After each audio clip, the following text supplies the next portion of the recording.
Hello, my name is Dr. Ingrid Mitchell, and this session is titled Providing Differentiated Literacy Instruction in the Virtual Classroom. This session was provided synchronously on December the 5th at the Literacy Association of Tennessee statewide conference. This is now being recorded asynchronously for those that would like to participate with a small group or on your own.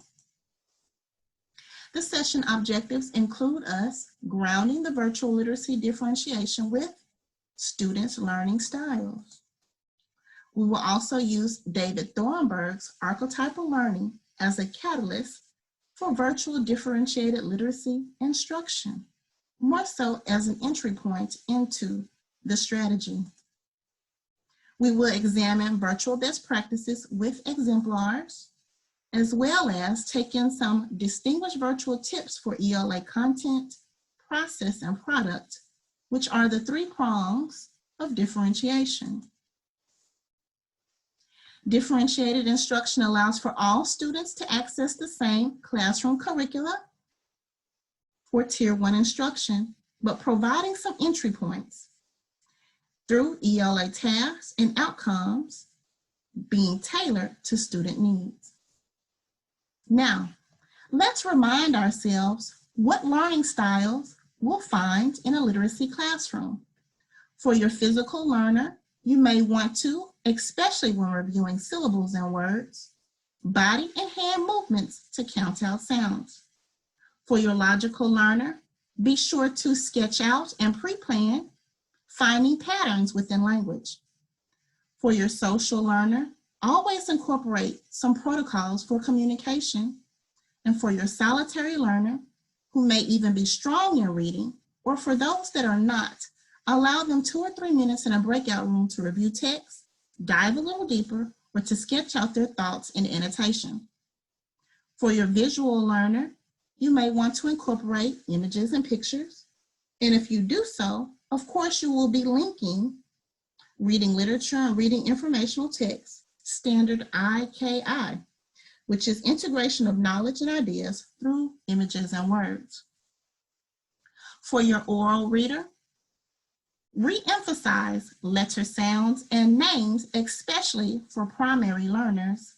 And for your verbal student, allow them time for writing and to expound or give a speech on the information that they've written according to prompt.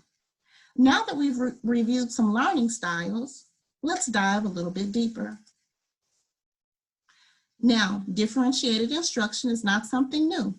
However, with this learning space, the differentiating of instruction using solely technology via the remote space is what's novice to teachers.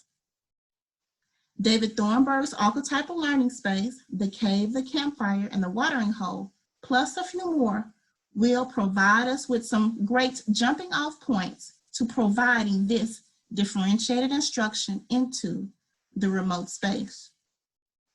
Let's dive right on in. Entry point 1, the cave. This is where students can spend time alone with their thoughts. Now, in the face-to-face learning environment, it will be a design center, a noted area, or beanbag for reading alone. However, in this remote space, the cave would be more like an asynchronous time where students' physical features would show up in the background of your video as to provide some interaction with instruction through your pre-recorded video. Here's an example. Say you have created a pre-recorded instructional video. Some reminders would be to be sure to give students some listening fours to frame their thinking around some questions. Give them some points of interaction, which are looking at the right-hand quadrant of this screen, some physical movements, body and hand movements, your logical learners, letter word patterns. For your social learners, call and respond during this pre-recorded space. Your solitary learners, a time to pause and be alone and come back to the learning. Your visual learners, please incorporate videos and pictures and images within your video. And for your oral learners, sounds and music and rhyme that corresponds to the objective or the targeted learning skill. And for your verbal learning, maybe an end task that will include writing for the purposes of maybe responding to you asynchronously with a speech. Now, if you do those particular things, this would be differentiated by process in the literacy space. Entry point 2, the campfire, sharing ideas in a small group. David Thornburg says that this is much like a jigsaw where each student has their own task in a group, and learning is critical to complete an overall task. So then in the remote space, you could incorporate some breakout rooms and provide students with the guidelines to completing the overall task, which they're individual activities. Now, if you do have ESL, SPED, or RTI adults to add support, please incorporate them as well into the breakout rooms so that students can be successful with the objective for learning. Now, if you would take a look at the middle quadrant of the screen, you'll see that differentiation in the ELA space is provided through content, process, and products through breakout rooms. For example, in breakout room 1, a think, pair, share, and against a text-dependent question. Breakout room 2, a turn and talk, based on what they've read in paragraph 1 against a text-dependent question. Breakout room 3, for advanced learners, they could have a jigsaw where there are 5 people in the group. Each one has a task to complete an overall assignment. A station rotation for those that may be moving right on along with the curricula and would benefit from popping in groups 1, 2, and 3 and giving their tips or overall learning points from visiting each room. Lastly, you may have a brainstorming group where teacher works one-on-one or teacher to 3 in a small group where the teacher can scaffold the learning a little bit closer for those that need that type of tension. And you will be benefiting all learning styles. Entry point 3, Thornburg's watering hole, a place for all social learners. In the face-to-face, you would incorporate some protocols from the EL instruction, such as back-to-back, face-to-face, carousel brainstorming, chalk talk, discussion appointment, and even Socratic seminar, where students discuss open-ended questions based on text. Now, in the remote space, you can use public and private chats, or even discuss a virtual parking lot, whereas students and teacher can put informal information or just post their ideas about the learning. And so what would that look like and what type of learners would it benefit? Well, the tool that you'll use is a Google Doc or Google Slides. It would benefit all learners, and of course, your differentiation within literacy would be the process. And I do encourage you to check out the channel, Super Schoolhouse on YouTube, where they tell you how to manipulate and use Google Docs and Google Slides for all learners for the purpose of differentiating in ELA. Thornburg's entry point 4, the sandbox, where students can explore without worrying about failure with reading or making sense of text.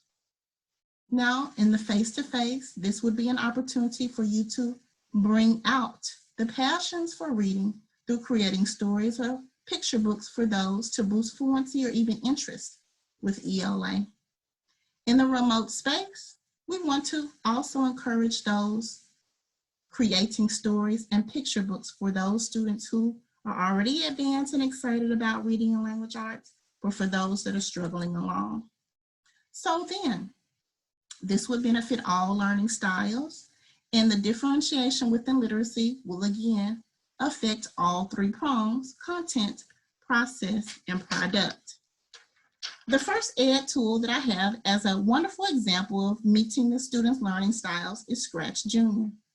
This is an ed tool where children can create their own interactive stories with blocks, make the characters move and jump and dance and sing, and this allows them, of course, to get a frame of how to develop written stories with characters and appropriate subject and verbs. The Nearpod ed tool is collaborative. It has a lot of activities, formative assessments that could be collaborative as well as gaming based on quizzes, and this is all done in real time. The last application that is a good ed tool for intermediate, secondary, and post-secondary is Kami. This is a way that you can engage learners in text, whether it be through Word or PDF, teach them how to do appropriate and rigorous annotations, highlight, striking text, add media, and this can all be done to existing text. Entry point 5, the mountaintop. One person or a small group communicates to the rest of the ELA world all the things that they've learned about analyzing text. Well, in face-to-face, this often looks like a presentation done in the front of the class. However, in the virtual world, in the remote space, the mountaintop is so much bigger, where you can use e-portfolios, blogs, videos, websites, and of course, the list goes on. The virtual classroom allows you to extend your students and celebrate them for each learning point. And this goes beyond the brick and mortar. It goes into the ELA global learning community. And again, you are benefiting all types of learning styles, and the differentiation for literacy is found in all 3 prongs of differentiation: content, process, and product. Again, the physical learner can incorporate body-hand movements through media. The logical learner, letter-word patterns. The social learner, call and respond. The solitary, alone. The visual learner, pictures and images. The oral learner, sounds, music, and rhyme. And your verbal learner has an opportunity to write and even say out asynchronously what they've learned to the ELA mountaintop. If you don't mind, I would like to offer you a few additional tips in terms of differentiation in the remote literacy learning space. When possible, differentiate through literacy interests. For example, choice boards help streamline your teacher workload and provide selections for students to personalize their own learning process.